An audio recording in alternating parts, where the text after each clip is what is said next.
Welcome to the Red Cartel podcast. This is the first episode. My name is Leon, and this is my friend Will. We have been thinking about doing a podcast around football for a long time. And with recent events, as you can probably tell by the name, we have decided, let's put our opinions out on the internet. Let's put our loudmouth, over the top, disgusting, if you want to call it that, opinions out there so that everybody can interact with them. We've chosen a controversial name, of course, and I will say at this point, allegedly, Man City are going to get done for 115 charges. The podcast itself is going to be mostly about football topics. There will be the occasional bit of fun. There will be the occasional discussion, and I imagine ping-ponging between me and my friend Will here. As I said, my name is Leon. I'm a Liverpool fan. My favourite player of all time is Steven Gerrard. I will go into more detail about myself, I'm sure, later on in the podcast. However, I've enjoyed everything Liverpool and everything red for my entire life. And funnily enough, it's always been against blue teams. Everton, Chelsea, Man City. A bit different from my Gooner friend here, but I'll pass it over to Will because I'm sure I've taken up too much of your time already. Over to you, Will. Thanks, Leon, mate. And they aren't disgusting opinions; they're just right opinions, mate. They're just correct. That's all it is. So, Great. yeah, as Leon mentioned, I'm a big Gooner. Been following the team, supporting the team for 30 years now. So I know I don't look a day over 25, but yeah, older than 30. And me and Leon have known each other for the last 20 years. So very much we've had some highs and lows in the football world. As an Arsenal fan, a lot of lows over the last kind of 15 years, but loving the last couple of years, loving Arteta's army. So what's going to be on the podcast every week? It's just going to be two old friends chatting about football, talking about what's going to happen on match days, transfer rumours, and also, as Leon alluded to, something a bit different every week. Something loosely based around football, but just for a bit of fun at the end of every podcast. Leon mentioned the title, the Red Cartel. Currently, we're only 2/3 of that Red Cartel. We need to get one of our United friends along for the ride. But really, we're just embracing that name as Arsenal and Liverpool fans from the mightily allegedly corrupt Man City lawyers. And we just thought it'd be a great name for a football podcast. So moving on to today's podcast, what's on the agenda for us today? Well, we're going to be giving our thoughts on Euro 2024, how it went, both for England and the tournament as a whole. Lots of questions about, did the new format work? Were there just too many teams going through to the knockout stages with that third place being eligible?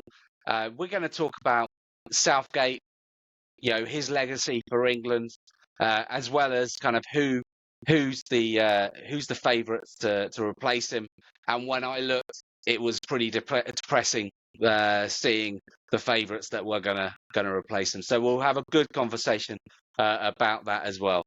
So let's get straight onto it, I guess. But for me, Leon, just ask you a question. Kind of now that the Euros are finished and we kind of got over our heartbreak of spoiler alert here of England losing in the final, just in case anyone's going to be watching that later on record. So, Leon, what were your thoughts on Euro 2024? And maybe let's talk about kind of how did you think England did getting to that final? Well, first and foremost, I'll address something that is strange to me, and it's changed. And maybe, as you alluded to, I mean, my white beard bits might give it away that we're a little bit older than probably the most people who are watching Euro 2024, I imagine, like the new budding fans coming through. But I've sort of been worn down over many years of following England, and being a Liverpool fan, I imagine people will say, Liverpool fans don't really follow England, don't really like England, it's Liverpool against the world and all that sort of stuff. And I mean, as you can tell by my accent, I'm a thoroughbred. I'm from just round the Oh corner, yeah, and standard Liverpool fan, mate. I thought we were the Red Cartel. I thought we were supposed to be Oh, on the sorry, same yeah. team. I thought we were both on same side, Sorry, mate. Right, Yeah, go on. calm down. Do you know what I mean? Calm down. Yeah. But what it is that I suppose there was a point. I'm not sure where it is in time, and I won't spend too much time talking about this exactly. But expectation got so low with England, probably, but just before Southgate took over, which is the Iceland game. And I think it happened on a monumental, like national scale. Everybody sort of just didn't care about England, but cared less. And this is the first tournament I've noticed. No flags on cars, no like huge flags in windows. It's coming home played through every house across everywhere. Everywhere I walk, there would be England shirts, England fans. So it's really weird that it didn't almost didn't feel like the Euros was on. And so to come back to the question, how I think England did was really well. Like from a results perspective, how did they play? Garbage. That's I completely agree here. I didn't even think about that, Leon. Like you wouldn't have really known that the Euros were on if you went into not like go out anywhere or you go into shops and things like that. We didn't have that kind of Euro feeling, I guess. But yeah, the England team they got to a final.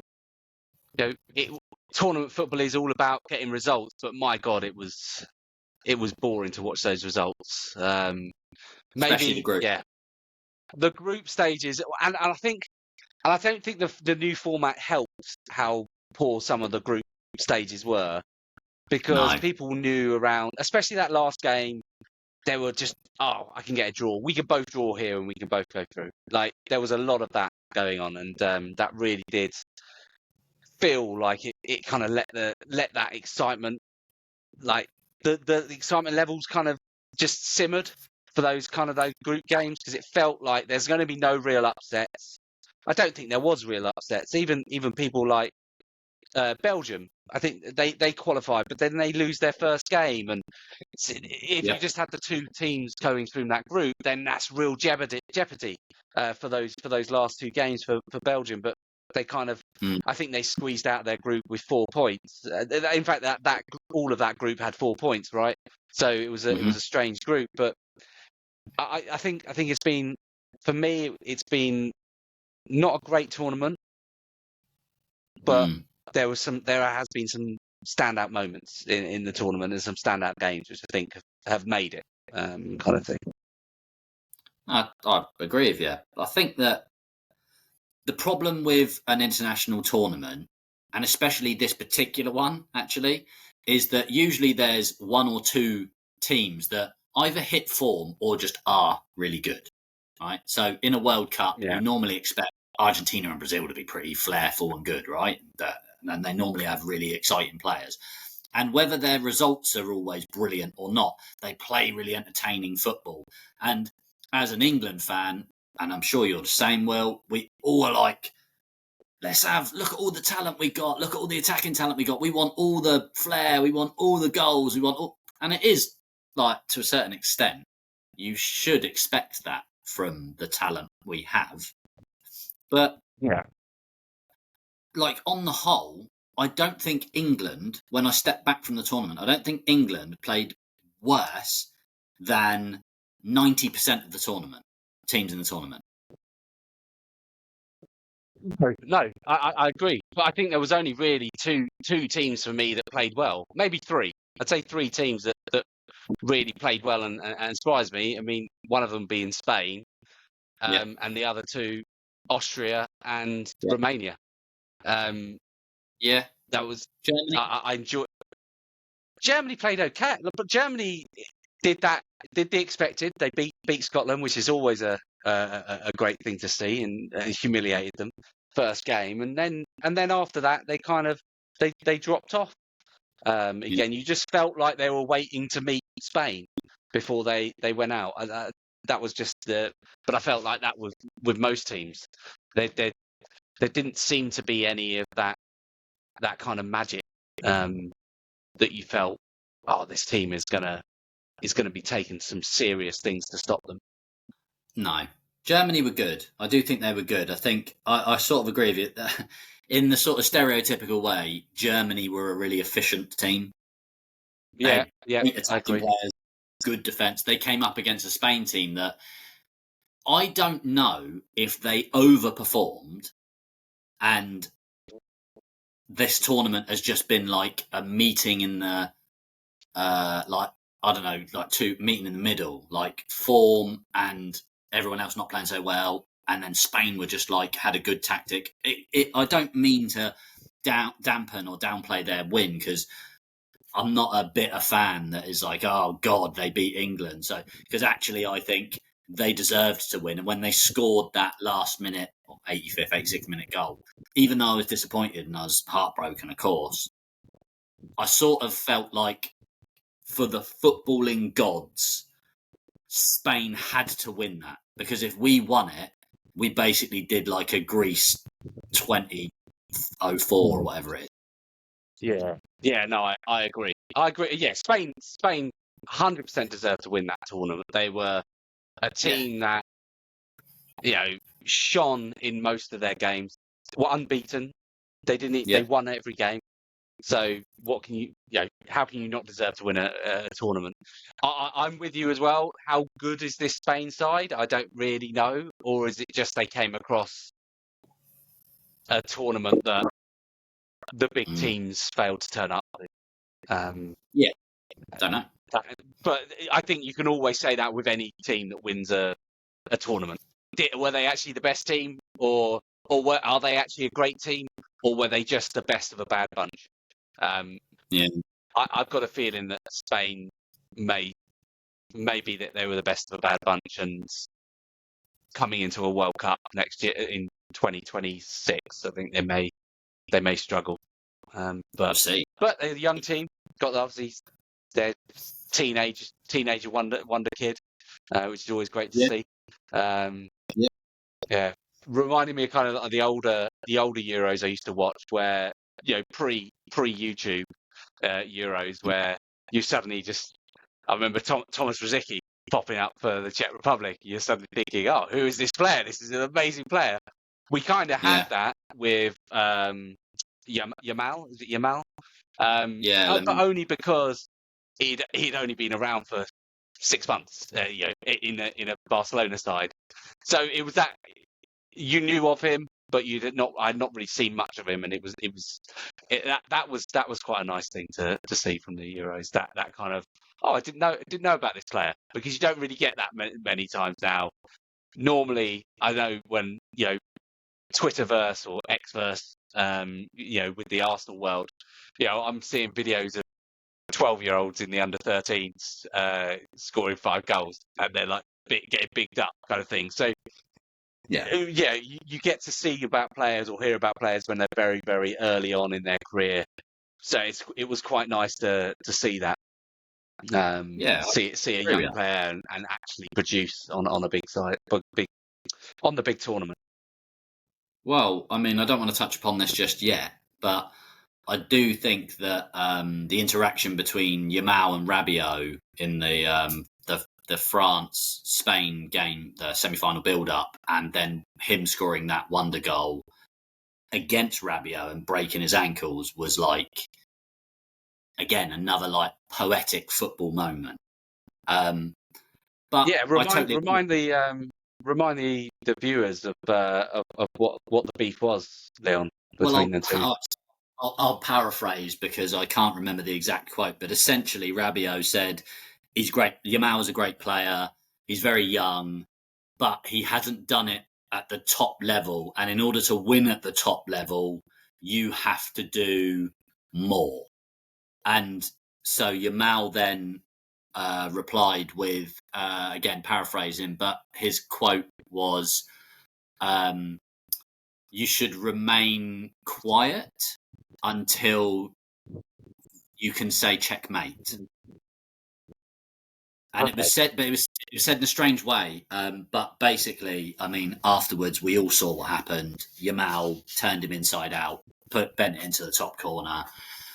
and made Rabiot look like a very, very, very average player. Like more average in some ways than England played. And Rabiot is not that. He is a very good player. And a 16-year-old, twisted him up, bent in top corner. See you later. And they're on to the next round. So, that's great. I mean, that's lovely to see that kind of player, talking with his feet. Unfortunately, he's at Barcelona, so he'll probably stay there for the remainder of his career. They'll somehow work out how to pay him a couple of million a week off the books, but allegedly they'll do that. That's for the other podcast.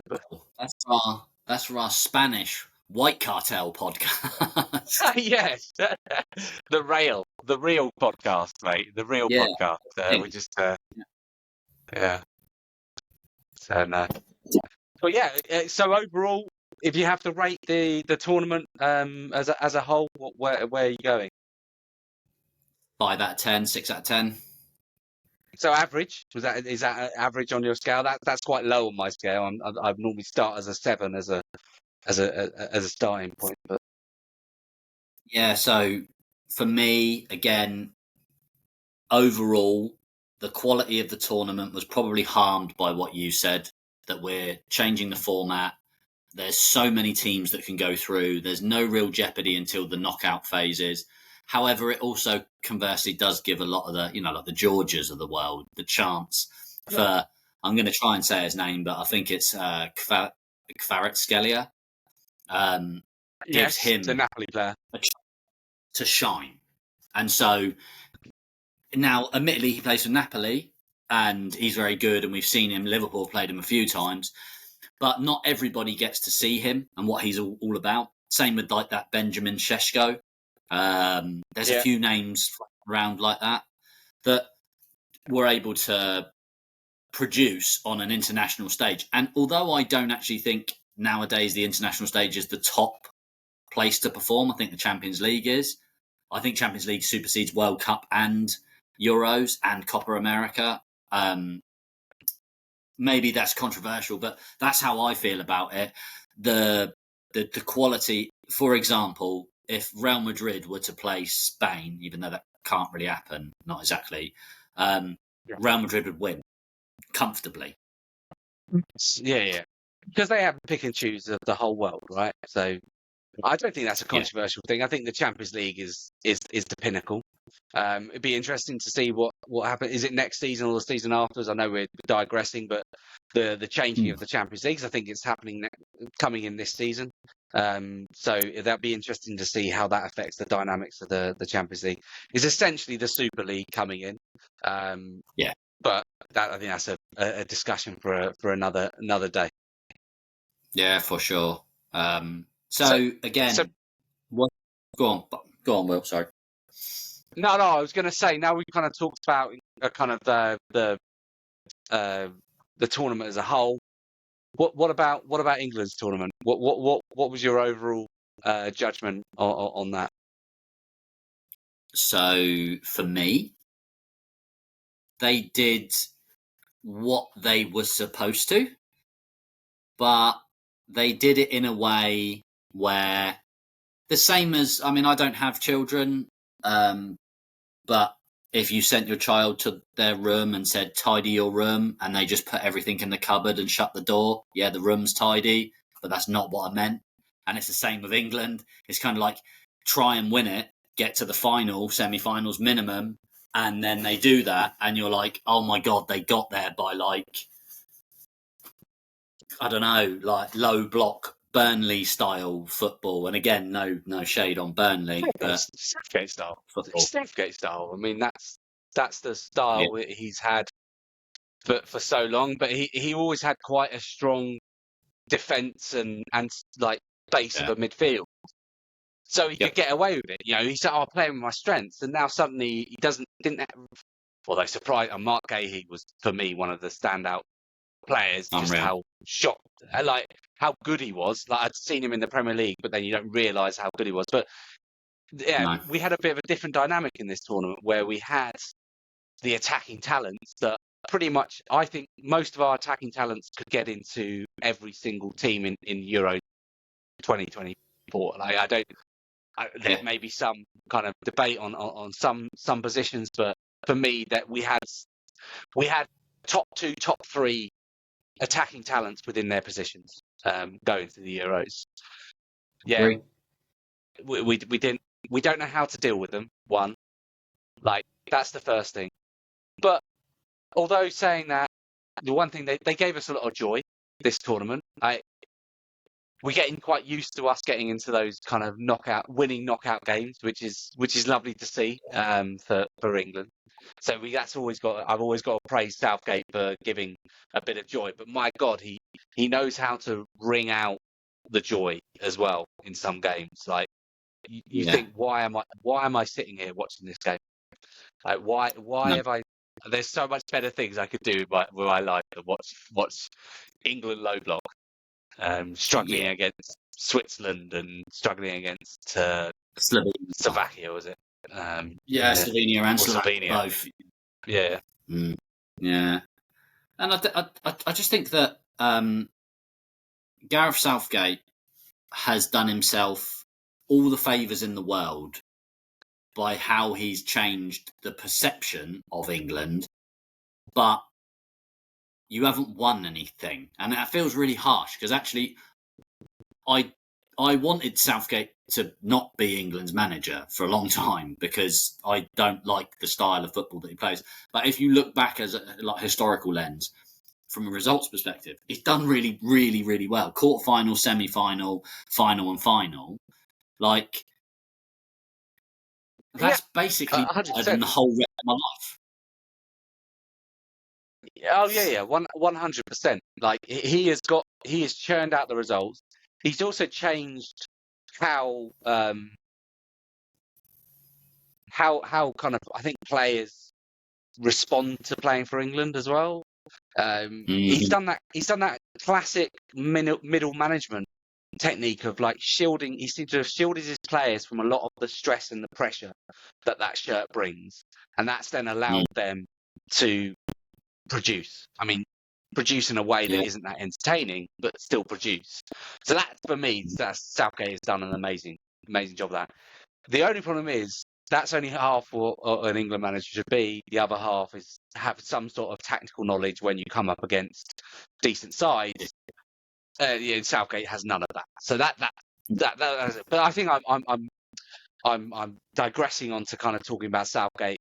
Going back to England, I think we met the bare minimum of getting to the final, especially once we moved into that side of the draw that removed France, Spain, Germany, Italy, Portugal, everyone, just like everyone. all of the big 6-7 European sides, and it gave us a route to the final. Even then, having Netherlands, which, again, I think this was another tick in Southgate's box, or England's box. We beat a team that it was a 50-50 game, and that's the first time I can recall Southgate beating a team where actually, are we going to win this game or not? Like, all the other games we come across, like, if we lose this game, it is a massive shock. If we lost the Netherlands, would it be a massive shock? Probably not. But again, that's probably only because it was the name, the Netherlands. I always have this thing, I know, with our fellow Red Cartel with Man United. I always find when Arsenal play Man United, we play the name Man United no matter how poor their side is. So they always get good results against us. The same could have been done with the Netherlands.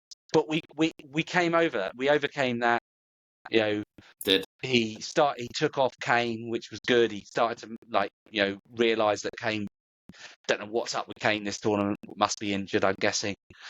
But he changed things and it worked, and that was a massive plus for not just for Southgate, not just for England, but I think for our future as well in getting the team to believe that they can beat teams that are on par with them, or not better but on par. Totally agree. I think weren't we talking beforehand on the phone, and we said about coin flip games. I can't remember if it was Yeah, myself and coin flip yourself. games. Yeah, I think we were talking a bit offline, boss, and talking about coin flip games and being England just essentially are just unable to win those coin flips. And we managed to do that this tournament. So hopefully that's going to be good for the World Cup in a couple of years' time. But I go with you. I'd say par. I would give England a par. Yeah. I know that's strange to say because we got to the final, but it was that was the minimum. That was the minimum. And then hopefully the next tournament we can come up against a team that is perceived to be better than us and we beat them. So we Yeah. weren't able to do that with Spain, but hopefully we can do that. No, I totally agree. I mean, looking at the tournament from the beginning, sort of everybody nonchalantly expected England. Final. We're good enough to win it. We should win it, really. But then after the development of like the group stages finishing and going into the knockout phases, at that point, I agree with you, par. Like you should get through all of them. And if you want to win the tournament, not only do you have to beat the Netherlands because it's knockouts, but you have to beat a team like the Netherlands. You got to. You can't just sort of beat. Maybe you can, but you can't really just beat teams like Slovakia with an overhead kick in the last minute. Like we were like 30 seconds, 60 seconds away from an Iceland embarrassment. So to a certain degree, Gareth Southgate's career has kind of been saved by Jude Bellingham. So that's why I rate it a 5 out of 10 because the players finally started to step up. And then when they finally started to step up, Southgate started to pull them back. Yeah, I think he has a good history of doing that though, and just like nullifying some talents.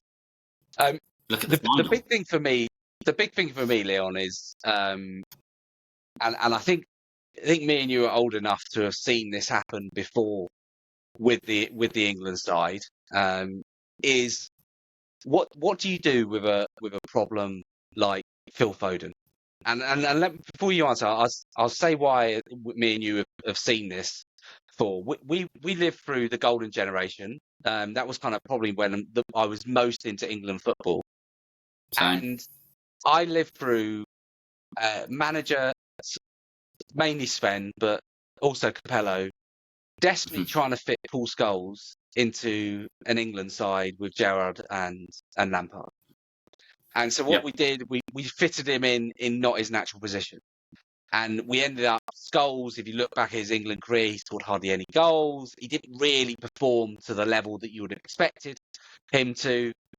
It kind of played into this narrative that Gerrard and Lampard couldn't play together because they had basically someone else that wanted to play in their position coming in there. Now, that did not work for England.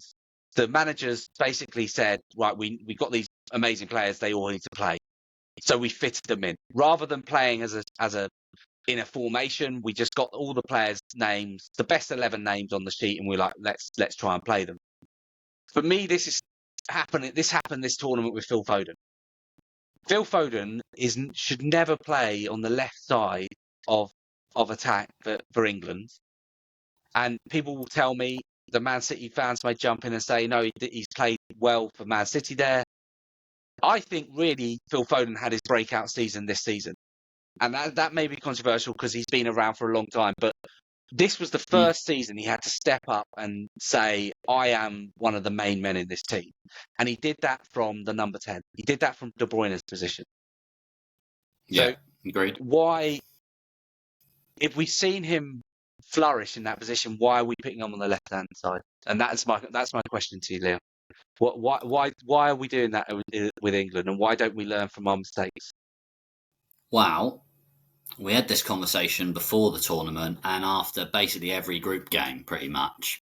And I'm sure that most people listening to this won't be shocked to know that the debate was really Saka versus Foden, who should play on the right, or why. Well, it's always Saka. It's always Saka, and Saka seems to be this player, and that I remember in World Cup. It's the first World Cup he came into.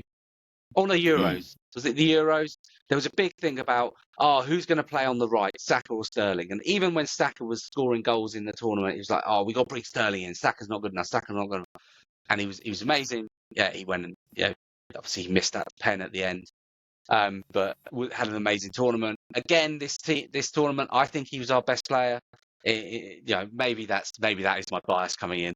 I think he was one of our better players. And I don't think there was ever that thing. And the fact that I think that's his position, and I know Cole Palmer's very good, but for me, Saka is the only player that can play on that right for England at the moment because he's far superior to anyone else on that right side. But yeah, no, we did have that conversation about Foden and thing. For me, it was, if you're going to play Foden, he has to start at number 10 and you have to drop Bellingham.